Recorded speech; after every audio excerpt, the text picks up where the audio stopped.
ஓம் நமசிவாய நமக. அனைவருக்கும் வணக்கம். நமக்கு பெரும்பாலும் பிரச்சனைகள் அதிகமாக வருவதற்கு காரணமாக இருக்கக்கூடிய ஒரு விஷயம்னு பார்த்தீங்கன்னா கண் திருஷ்டி தான். மனிதர்களுக்கு இன்றைய சூழ்நிலையில் இந்த 3 விதமான முக்கியமான விஷயங்களில் தான் அடிக்கடி பாதிப்புகள் அடைகிறார்கள். ஒரு மனிதனுக்கு தொந்தரவு வர இந்த 3 விஷயங்களும் ஒரு முக்கியமான ஒரு காரணமாக இருக்கின்றது. அதில் முதல் விஷயம் பார்த்தீங்கன்னா அடுத்தவர்களுடைய அந்த கண் பார்வை, கண் திருஷ்டி. இரண்டாவது விஷயம் தேவையற்ற எதிரி தொல்லைகள். அதாவது நம்ம கூடயே இருப்பாங்க, நமக்கு தெரிஞ்சவங்களாக இருக்கலாம், தெரியாதவர்களாக கூட நம்ம வளர்ச்சியை பார்த்து கூட நிறைய பேர் இந்த எதிரிகள் உருவாகி நமக்கு தேவையற்ற இந்த பிரச்சனைகள் தொல்லைகளை கொடுப்பவர்கள் இரண்டாவது ஒரு பிரச்சனை. அதற்கப்புறம் பார்த்திங்கன்னா மூன்றாவதாக எதிர்பாராத சூழ்நிலையில் உண்டாகக்கூடிய அவமானம்.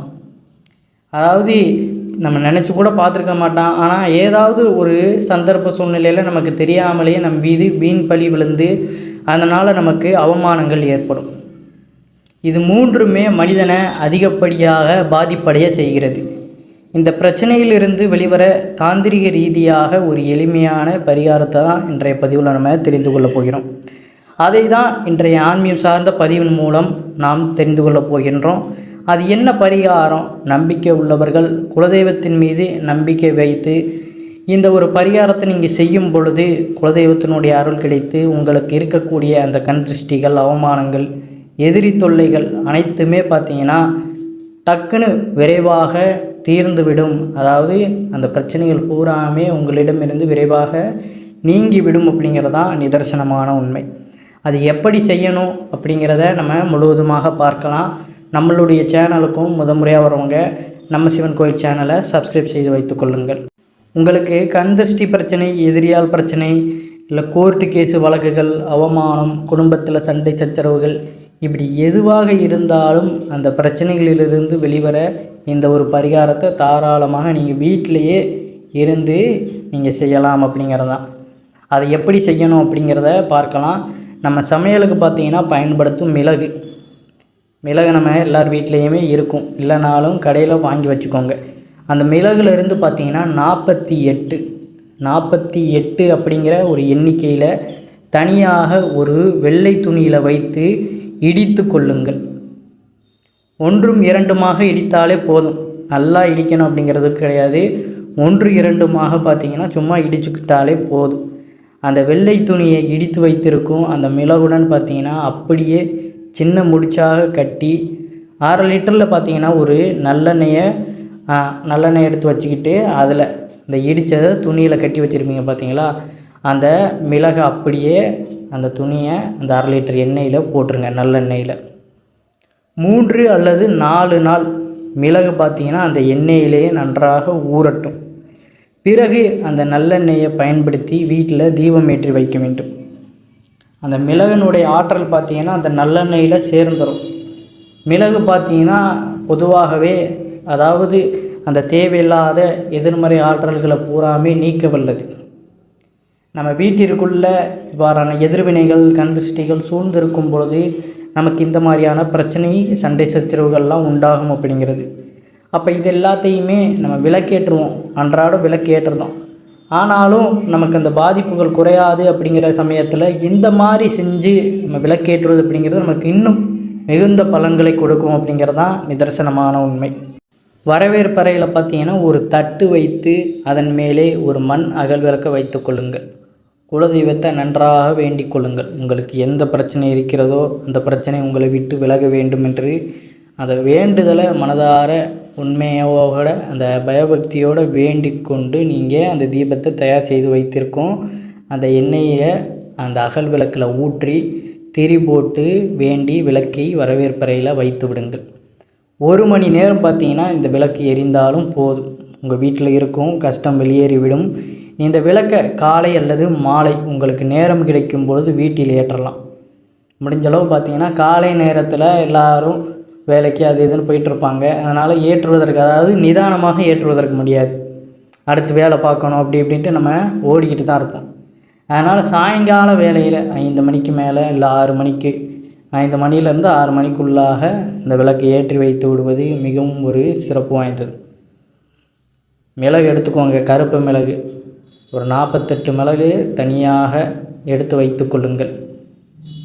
அதை எடுத்து வச்சுட்டு நல்லா அதை முணுக்கிறதுக்குன்னு அம்மியில் முணுக்கினாலும் சரி, இல்லை அதற்கென்று ஏதாவது கல் மாதிரி உரலில் ஏதாவது வச்சு சின்ன உரலில் முணுக்கினாலும் சரி, அதை முணுக்கி அப்படியே கொண்டு போய் ஒரு வெள்ளை துணியில் முடிச்சு போட்டு நல்லா கெட்டிடுங்க. அதை கெட்டினதுக்கப்புறம் 1/2 லிட்டரில் நல்லெண்ணெய் வாங்கி வச்சுக்கோங்க. அதையே கொஞ்சம் கொஞ்சமாக நீங்கள் ஊற்றி யூஸ் பண்ணிக்கலாம். 3 நாட்கள் ஒரு 4 நாட்கள் பார்த்தீங்கன்னா அதை அப்படியே ஊற விட்டுருங்க தனியாக. அதற்கப்புறம் அந்த மிளகை தனியாக எடுத்துட்டு, அந்த துணியை தனியாக எடுத்துட்டு, அந்த எண்ணெயை மற்றும் நீங்கள் அதிலே ஊற்றி விளக்கேற்றுவது நல்ல ஒரு சிறப்பான பலனை தரும் அப்படிங்கிறது தான் நிதர்சனமான உண்மை. 1 மணி நேரம் நல்லா அந்த விளக்கு பார்த்தீங்கன்னா வீட்டில் நல்லா எரிய விடுங்க. உங்கள் வீட்டில் இருக்கும் கஷ்டம் பார்த்தீங்கன்னா வெளியேறி விடும் அப்படிங்கிறது தான் நிதர்சனமான உண்மை. இந்த விளக்கை காலை அல்லது மாலை நேரத்தில் உங்களுக்கு நேரம் கிடைக்கும்போது வீட்டில் ஏற்றுங்க. வாரம் ஒரு முறை ஏற்றலாம். முடிந்தால் தினமும் தொடர்ந்து 48 நாள் இந்த விளக்கு ஏற்றுவதும் சிறப்பான பலனை தரும்.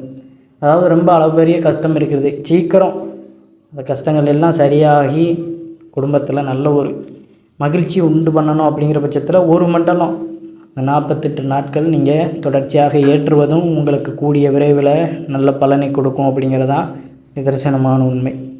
கடுமையான கண் திருஷ்டி, எதிரி தொல்லைகள், இப்படி எப்பேற்பட்ட பிரச்சனைகள் இருந்தாலும் அதில் அவதிப்படுபவர்கள் இந்த விளக்கை ஏற்றி வைப்பது நல்ல ஒரு பலனை கொடுக்கும். கோர்ட்டு கேஸு வழக்குகளில் சிக்கி அவதிப்படுபவர்கள் எல்லாருக்குமே இந்த பரிகாரம் பார்த்திங்கன்னா நல்ல ஒரு பலனை கொடுத்து கொண்டு வருகிறது அப்படிங்கிறது. நிச்சயம் உங்களுடைய பிரச்சனைகளுக்கும் ஒரு நல்ல தீர்வு கிடைக்கும் அப்படிங்கிறதான் நிதர்சனமான உண்மை.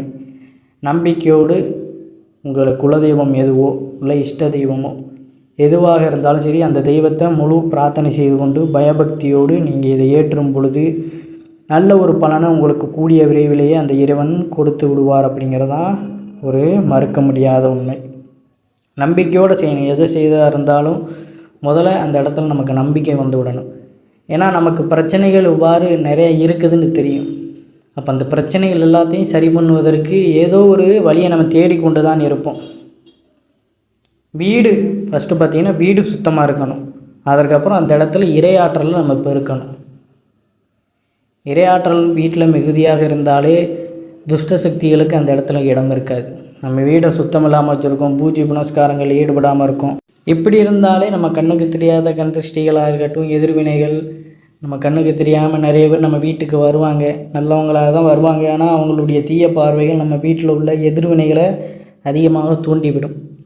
அப்போ இறையாற்றலை பெருக்கும் வகையில் இந்த மாதிரி நீங்கள் விளக்கேற்றி வழிபாடு செய்யும் பொழுது இறைசக்தி அந்த இடத்துல மேலோங்கிவிடும்.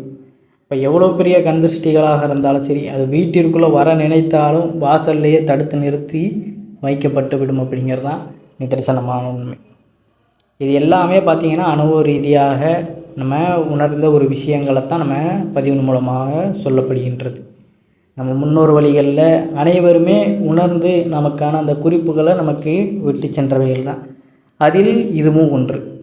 அதனால் நம்பிக்கையோடு இந்த ஒரு விஷயத்தை பிரச்சனைகள் தீர வேண்டும், கண் திருஷ்டி குறைய வேண்டும்னு கட்டாயம் செய்து பாருங்கள்.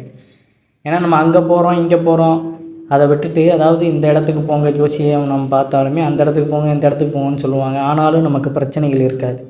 முதல்ல நம்ம இருக்கின்ற இடம், வீட்டை நம்ம எந்த அளவுக்கு எதிர்வினைகள் இல்லாமல் வச்சுருக்கோமோ அதுதான் நல்லது. கோயில் குளத்துக்கு நம்ம போனாலுமே பார்த்திங்கன்னா அந்த இடத்துல போயிட்டு வந்து முழு நம்பிக்கையோடு அங்கே வேண்டிட்டு வந்தால் தான் அந்த பலனும் நமக்கு கிடைக்கும். சில பேருக்கு பார்த்திங்கன்னா ஒரு மன சஞ்சலத்திலே போவாங்க, தீந்துருமா நமக்கு இந்த பிரச்சனை தீந்துருமா அப்படிங்கிற மாதிரி நம்ம போகக்கூடாது. தீர்ந்துடும். அந்த தெய்வத்தை முழுமையாக நீங்கள் நம்புறீங்கன்னா அந்த பிரச்சனை உங்களுக்கு தீர்ந்துவிடும். அதனால் அதையும் மனதில் வைத்து கொள்ளுங்கள். நம்பிக்கையோடு வீட்டில் இதை செய்து பாருங்கள். மிளகை எடுத்து தனியாக ஒரு 48 மிளகை எடுத்து நீங்கள் இதை செய்து பாருங்கள். கட்டாயம் உங்களுக்கு எல்லா பிரச்சனைகளையும் தீர்ந்து வாழ்க்கையில் நல்ல முறையில் நீங்களும் வாழ்வீர்கள் அப்படிங்கிறது தான் நிதர்சனமான உண்மை. இந்த பதிவு உங்களுக்கு பிடிச்சிருந்ததுன்னா உங்களுடைய நண்பர்களுக்கும் இந்த பதிவை பகிர்ந்து கொண்டு மேலும் இதுபோல் பல தகவல்களை தெரிந்து கொள்வதற்கு தொடர்ந்து நம்மளுடைய சேனலை சப்ஸ்கிரைப் செய்து வைத்துக் கொள்ளுங்கள். அனைவரும் என்றும் இறையருள் பெற்று நலமுடன் வாழ வேண்டும். நன்றி, வணக்கம். ஓம் நம சிவாய நமக.